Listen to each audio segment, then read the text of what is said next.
1 in 4 Americans are estranged from a family member. That's over 85 million people who are completely cut off from someone in their family. Lynn and Amy are both willing to walk away from tonight and never speak again. What brought it to a head where you said, okay, enough's enough, too much is too much, I'm not doing this anymore? You would die for her.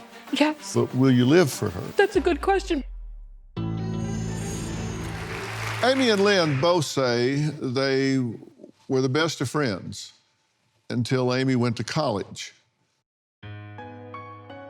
I want to have the relationship with Amy that I deserve and that she deserves. When she was a child, she knew she could come to me about anything. I want us to be able to trust each other. I don't trust my daughter. When I see and hear these other women that are my age, oh, you have such a beautiful daughter, I'm jealous, because yes, I should be able to enjoy that. I've been longing a relationship with Amy forever, since she was 18. I've had that longing in my 20s. I always get my hopes up and I get excited and then I'm just let down. Now that I have a daughter, that's what I think about the most. I don't want her to ever upset my mom or my mom to be upset with her. There's a story of me, I was maybe like 2 or 3, and I had jumped off the diving board into my uncle's pool, and when I came out, I had my arms out and I said, ta-da. There's a show that my daughter watches and they say ta-da, so when she says it, I think of that, which of course leads me to think of my mom. I still love my mom. I miss her being able to enjoy her granddaughter. I didn't grow up having relationships with my grandparents. I've wanted this for my daughter, so it hurts.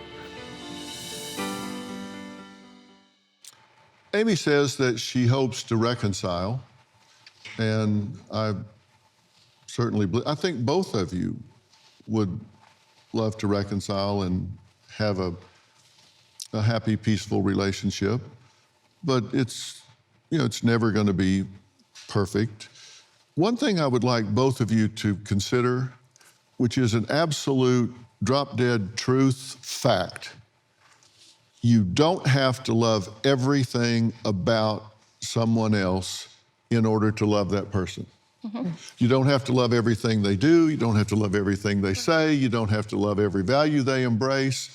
You don't have to love everything about them in order to love them. Some things you just decide that we're just going to choose not to interact about that, or we're not going to talk about that. We're not going to share about that area. It's very clear to me that you love each other. You have a rich history. You have a lot of shared memories. You have a lot of shared values.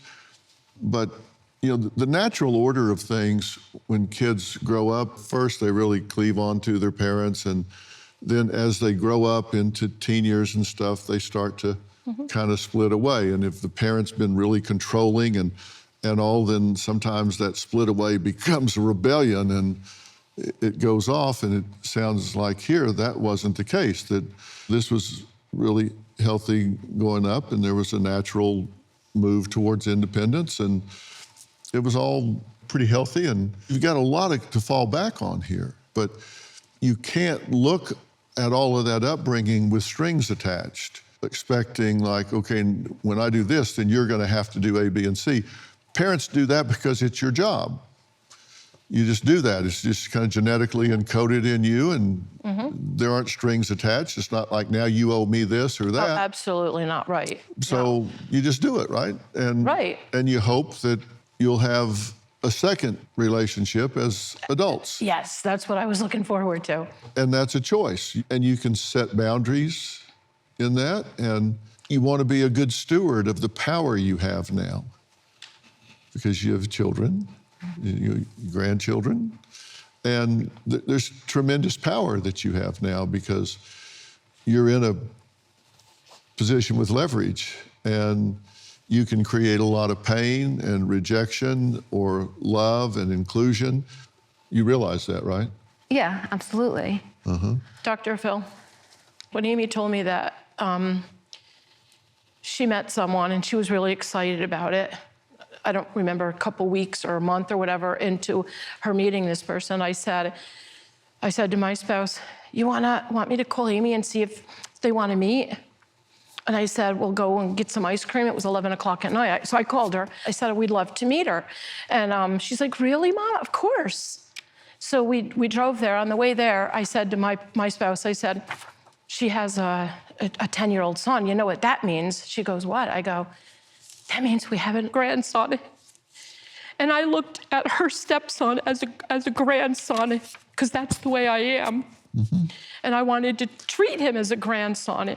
And I was treating him as a grandson as much as I was allowed to. I had the attitude and belief that when my kids were adults, that whoever they chose to marry, or when they were dating and stuff, yeah, bring them, the more the merrier. I was happy for them. And I feel like I'm turned into the monster. I'm not a monster. Like, all these things that I'm accused of, and it's like, that is not me. I don't want this to go on with another generation. I don't want my granddaughter to see and to think this is the way you live. My mom gets mad at grandma, so she's gone for 2 or 3 years, or for the rest of my life. Don't want that. I'm not a monster. Like, all these things that I'm accused of, and it's like, that is not me. That's not who I am. Like, I feel like my daughter doesn't even remember who I am, who I was when she was growing up. I'm the same person. I'm the same person. Loving people, caring about people. They were dating in July or August of that year. Mm-hmm. I sent her girlfriend a text that November, and I said, can your son come the weekend before Thanksgiving? I have something to do with him that I think he would enjoy. She said, and I didn't tell my daughter that I did this because she's the mom to him. I wanted to be respectful. She said, I'll ask him. They came for things. He didn't come. She said he didn't want to come. I said, okay, that's okay. It was new. They'd only been together 3 months. They came for Thanksgiving, and he was eating all these things. And I said, you don't have to wolf him down. You can bring whatever's left home. And I said, that's what I wanted you to come for last week, and I thought you would have liked to make it. He didn't know what I was talking about. His mom never told him, never told her. Mm-hmm. I was crushed. Like, okay, I wasn't crushed. See, I remembered. So I was upset. You're trainable. Yes. I take what people say to heart. I wake up every morning saying, I want to be the best person I can be today. Yeah. I want you all to do something for me. Stand up, both of you. Okay, step a little closer. I want you to make eye contact.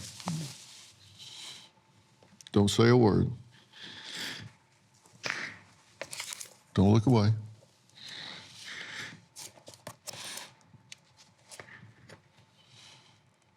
You know, in this life anymore, we don't really look at each other.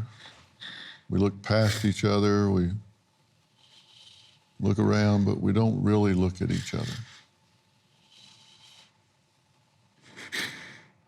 And Amy, you're looking at your mother. This isn't just a woman.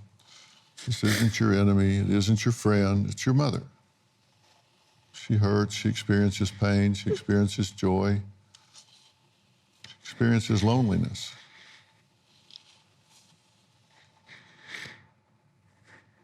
Lynn, your daughter is a woman. She's finding her way in this world.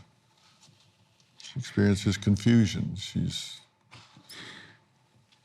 looking for a way.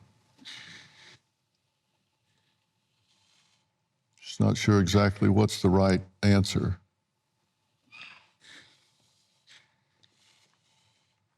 But she's trying and she's here.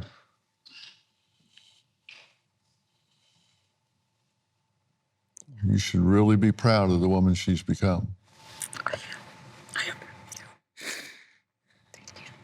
Very proud. Here. Thank you. Beautiful. inside and Thank you. Let's look at each other. It's been a long time since you've really looked each other in the eye. And I'm going to ask you each 3 questions that I want you to speak to the other about. And Amy, I want you to tell your mother what I wish you would stop doing because it hurts me so much. I'd like you to stop taking the anger out on me. I'd like to be able to have like open conversations where we listen to each other about the actual situation at hand and not. What I wish you would stop doing because it hurts me so much. I don't want it turned back on me when situations aren't about me. And, you know, I feel like I'm called names. Or, you know, you said that I have a poor attitude, I have a bad tone, I've lied. Okay, Lynn, I want you to tell Amy what I wish you would stop doing because it hurts me so much. Go.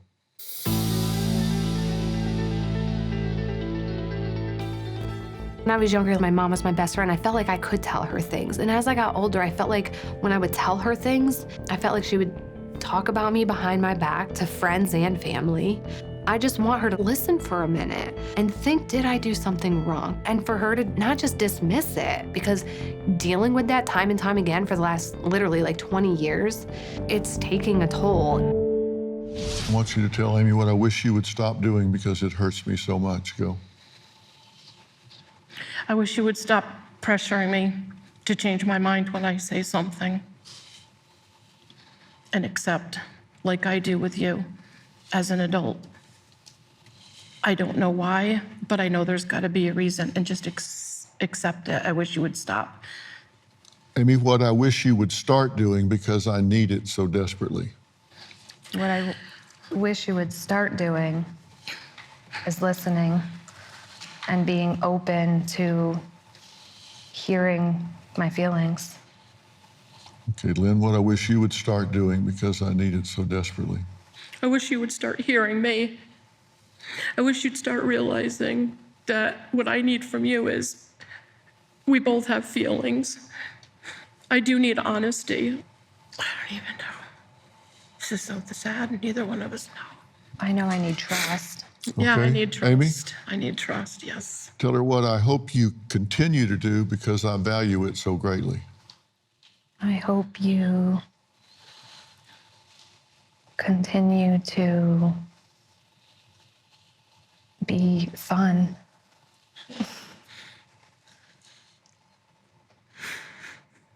I'll always be funny. What I hope you continue to do because I value it so greatly.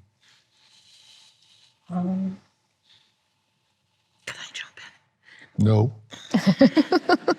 I have my answer for her.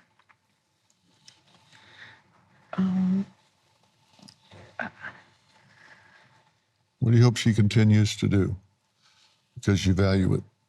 I want you to be my mom. I want to be your I feel like you're constantly reminding me that I only have one mom, but I don't need a reminder. You are my mom. I feel like an acquaintance. You don't talk I right want now. you to, Sorry.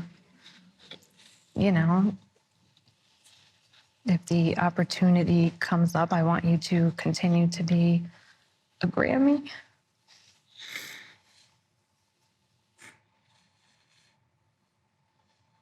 Okay, Lynn, what I hope you continue to do because I value it so greatly.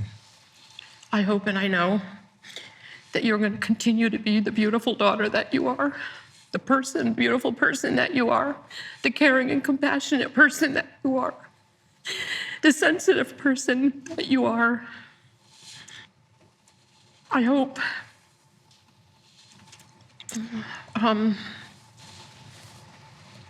It's good enough. Give your mom a hug. Okay.